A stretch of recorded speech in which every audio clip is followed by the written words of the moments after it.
ভোলার লালমোহন পৌরসভার ৪ নম্বর ওয়ার্ডের নয়নী গ্রামের চিহ্নিত মাদক কারবারি ঝন্টু ওরফে গাজা ঝন্টু।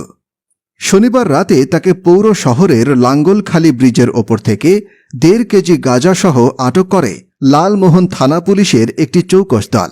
পরে ঝন্টুর দেয়া তথ্যমতে তার ঘর থেকে আরও ২৫০ গ্রাম গাঁজা উদ্ধার করা হয় এবং এই ঘটনায় ঝন্টুর স্ত্রী নার্গিস, জেঠস আরজু ও ঝন্টুর সহযোগী শাকিলকে আটক করা হয়। আটককৃতদের বিরুদ্ধে মাদকদ্রব্য নিয়ন্ত্রণ আইনে মামলা দায়ের পূর্বক রবিবার সকালে তাদেরকে আদালতে প্রেরণ করা হয়েছে।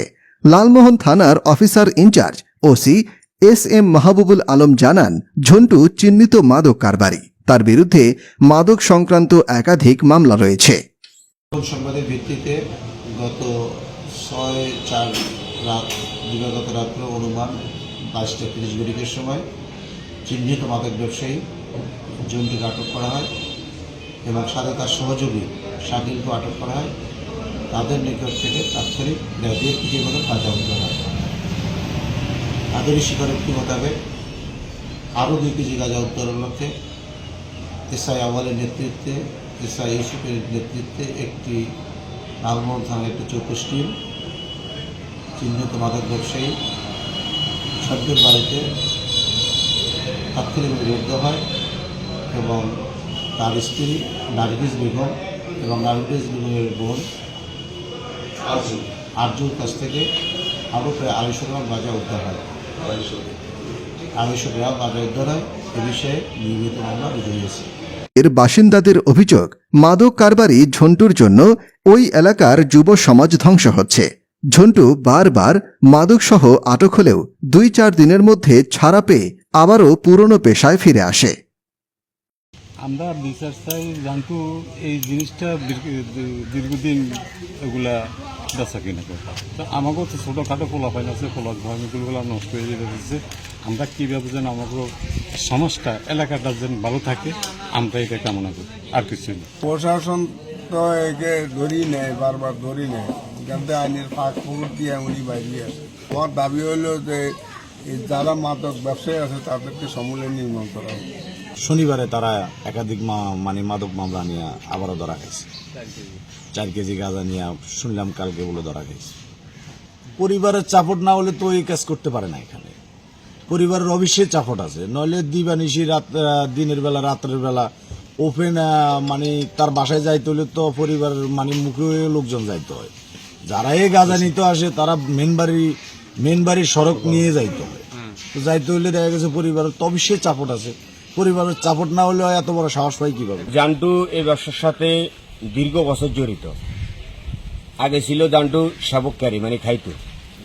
এই খাওয়ার থেকে ঝন্টু আস্তে আস্তে বিশাল ধরনের সিন্ডিকেট দিয়ে একটা ব্যবসা সৃষ্টি করছে। এই সিন্ডিকেটটা হল ভোলা জেলার ভিতরে আছে। ঝন্টু মাদক নিয়ে আসে কেজি কেজি।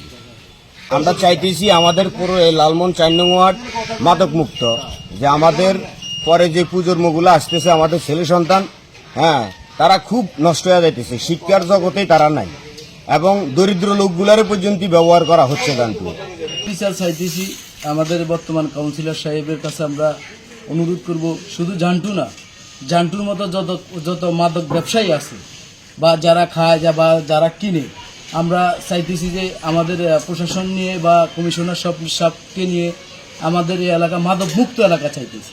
ঝন্টু এই যে ব্যবসা করতেছে দীর্ঘদিন যাবৎ, অনর্গল ব্যবসা চালিয়ে যাচ্ছে।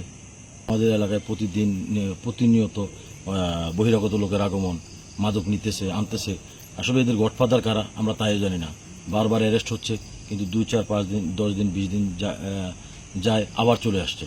এদিকে সমাজে মাদক কারবারিদের দৌরাত্ম্য কমাতে মাদক নিয়ে আটক হওয়ার পর জামিন সহজলভ্য না করতে সংশ্লিষ্টদের প্রতি আহ্বান জানিয়েছেন স্থানীয় জনপ্রতিনিধি।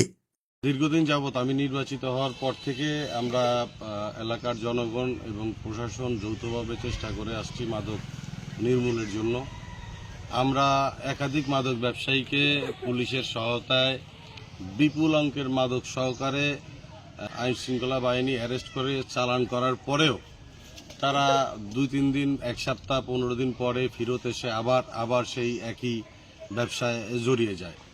তো আমার অনুরোধ থাকবে, একজন অ্যাজ এ কাউন্সিলর জনপ্রতিনিধি হিসাবে সরকার এবং আইন প্রণেতা যারা আছে তাদের কাছে অনুরোধ করব যে নতুন করে আইন সংশোধন করে যাতে এই মাদক ব্যবসায়ীরা যারা বিপুল অঙ্কের মাদক সহকারে অ্যারেস্ট হয় তারা যেন মানে অল্প সময়ের মধ্যে বের হইতে না পারে। অল্প সময়ের মধ্যে বের হইলে তারা আইসা আবারও সেই আগের ব্যবসায় জড়ায় যায়। তো তাতে পরিবারও প্রশ্রয় পায়, পরিবারও উৎসাহ দেয়। তাতে আমাদের যে যুব সমাজ তারা ক্রিয়াঙ্গন ছেড়ে মাদকের দিকে ঝুঁকছে। তাই আইন প্রণেতাদেরকে অনুরোধ করব আপনারা আইন সংশোধন করে মাদক ব্যবসায়ীদের দীর্ঘমেয়াদী সাজার ব্যবস্থা করবেন। তবে মাদকের বিরুদ্ধে জিরো টলারেন্স বলেছেন থানার অফিসার ইনচার্জ। জান্টুর বিরুদ্ধে এছাড়াও আরও 4টা মামলা আছে, যে মামলাগুলো কিন্তু আদালতে বিচারাধীন আছে। সেগুলো চিহ্নিত মাদক ব্যবসায়ী এবং সে গ্রেপ্তার হয়, এলাকায় স্বস্তি ফিরে এসেছে এবং এলাকার লোকজন খুবই স্বস্তি ফিরে গিয়েছে। ভি ভাইরাল নিউজ ডেস্ক ভোলা।